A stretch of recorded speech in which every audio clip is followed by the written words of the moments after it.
I was out doing some delivery today, and I heard on the radio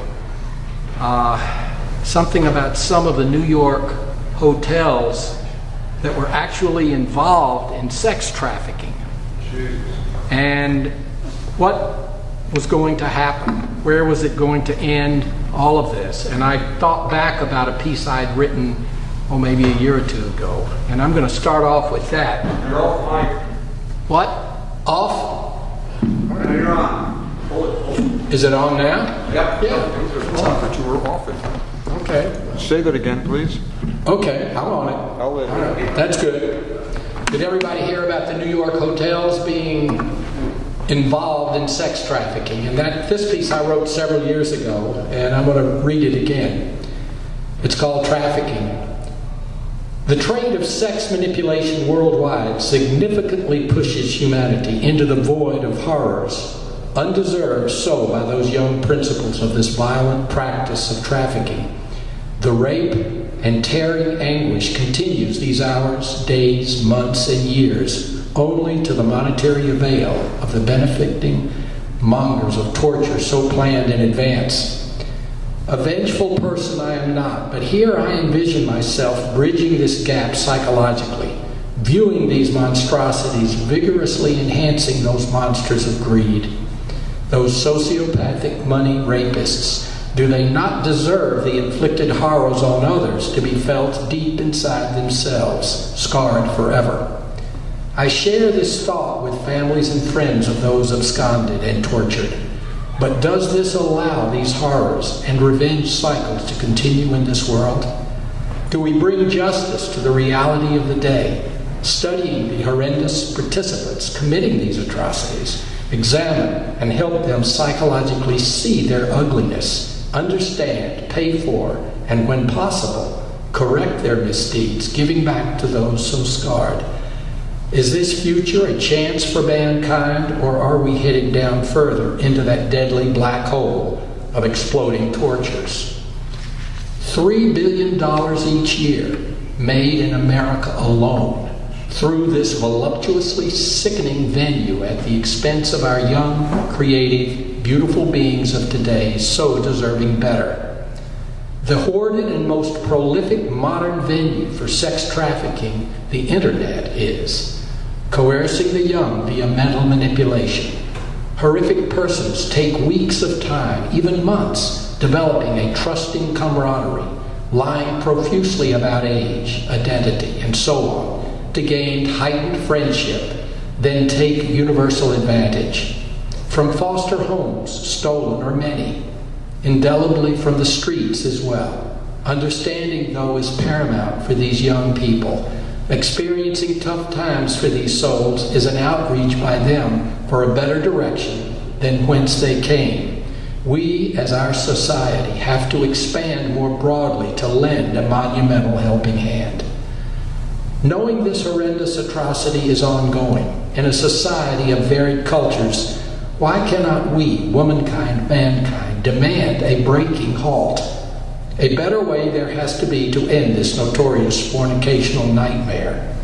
Our children today and of tomorrow deserve that we step up to the pinnacle of human responsibility, bringing down these grafts of torture that use our young only as collateral damage for their gratification, profits, and lifestyle. Multitudes of suicides follow this darkness of hurt each year. Their agonized screams for help are out there continuously. Let us open our ears to halt these monstrous manifestations, so often going unheard down this pathway called life.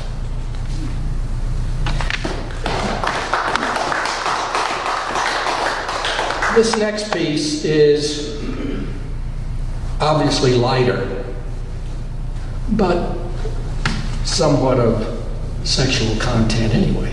It's entitled Club 13. I want for a woman this night of my dreams, undressed and so following at the heart of her seams.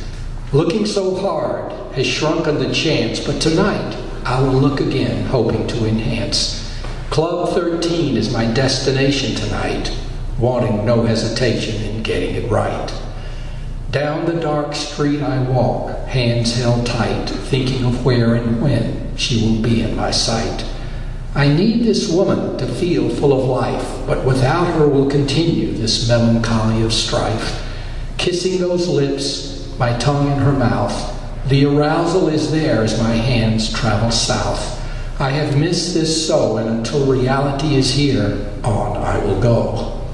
I see feet extended from a doorway step, crossed and wearing dirty jeans, I'll bet. I look no further as I pass by, seeing Club 13 ahead, I feel a burning high. Envisioning the stripped women inside, knowing they have absolutely nothing to hide. The exploding music swings away as I walk in to start this sexual sway. Grinding her hips from front to back, showing me then her bulbous rack. Holding that pole wrapping around her leg, it's almost like she wants me to beg. Her grind is over as she comes down to a stance, asking me, "Want a dirty lap dance?" During this evening, while waiting for you, I guess this lap dance will have to do.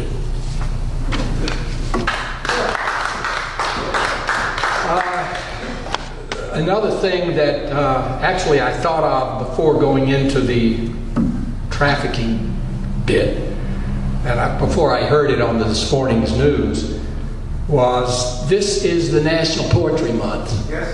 And I feel like I'm responsible in some capacity to play it a little bit. And my first one is called April It Is. Writing poetry to me is the expansion of my creative soul. The wonder of words puts me in touch with the process of creation, whether verbal or painting visually.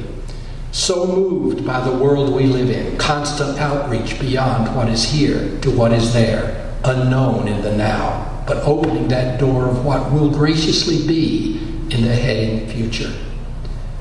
Imagery of words coming from my mind's eye allows my creation process to absorb, compose over given time, and develop a personal, positive visual statement of outreach to my world of other souls.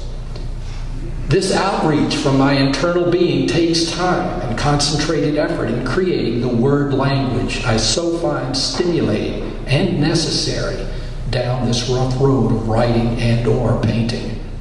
Isolating myself many times in night's darkest bedtime moment, word imagery surfaces continue to expand in my mind. Out of bed I jump down the hallway to my writing stand, jotting down major phrases that allow me to resurface those strong thoughts that morning to come. Living this and recognizing the reality of what is this day lets me continue this life of wonder, at times failure, and other times of accomplishment. My major stimulation in this reality of now is keeping an open door to what life has to say. In doing this, I will continually absorb down this rocky road of life. Poetry is an important asset in my expanding future, giving me a better understanding of who and what I am in this forever changing world. In so doing, allowing my creative journey to move forward beyond world depression and the anxiety of future human extinction. My last piece also is in remembrance to one of the greatest poets. Truth of life. A true poetic tragedy happened this year of 1963, a passing of such talent even to this day that gives us insight into the enigma of personal life so distraught with depression. Opening those verbal doors of thought with outreach to all of us, sharing those intimate feelings, creatively staying with us throughout eternity is where we are today. This enabling ability, first acknowledged here in early college years, was given a broader recognition in England with mountainous success, greatness here following shortly thereafter. Deep thoughts of ugliness and the domination of deep depression would appear from past stimulations, leading into holes of dark remorse. Writing these distasteful loathings shared in honesty that was openly accepted by the realness of reality. We all have and continue to mentally absorb this personal poetic form. A brilliant psychological sensitivity to life's ups and downs, including wanting and needing camaraderie, physical abuse, and loss of love. These feelings further provoked this downhill direction into a monstrous mental collapse of suicidal thoughts. Ending it did that sad evening of inhaling those grasping gas fumes of release, leading into a better, more serene place. Sylvia Plath, the creative poetic genius of her day, was born in 1932 in Boston.